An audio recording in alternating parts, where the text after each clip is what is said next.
On July 31 St.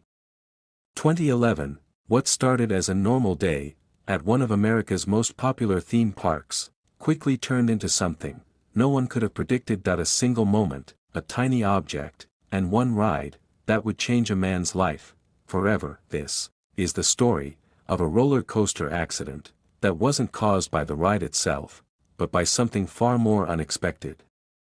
Jessica Camilleri was 25 years old, living with her mother in Sydney. From a very young age, it was clear that Jessica developed differently. She struggled with basic milestones like walking and speaking, and later had serious difficulties in school, reading, writing, and math. Over the years, doctors gave multiple diagnoses: autism, ADHD, OCD, depression, and some even believed she showed signs of schizophrenia. But despite all the labels, one thing became increasingly clear: Jessica had difficulty controlling her emotions.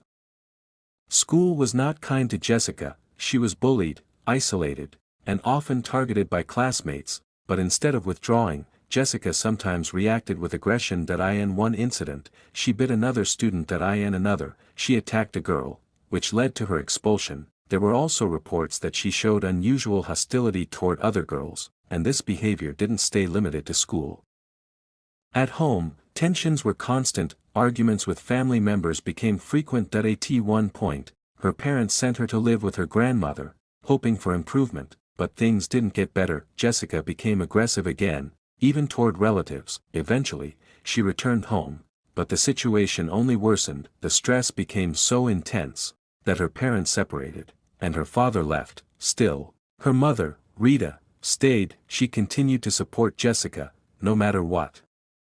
Starting around 2012, Jessica's behavior took a darker turn. She began randomly approaching strangers, pulling their hair, attacking without warning. Police received multiple reports. Her reasoning was often the same: she didn't like the way they looked at her.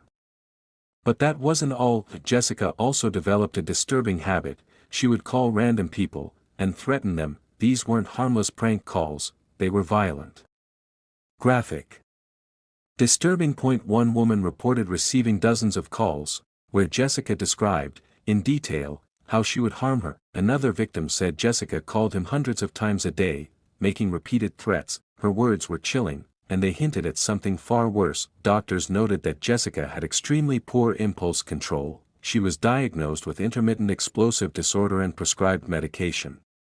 But by late 2018, she stopped taking it completely. Her anger intensified, and those closest to her began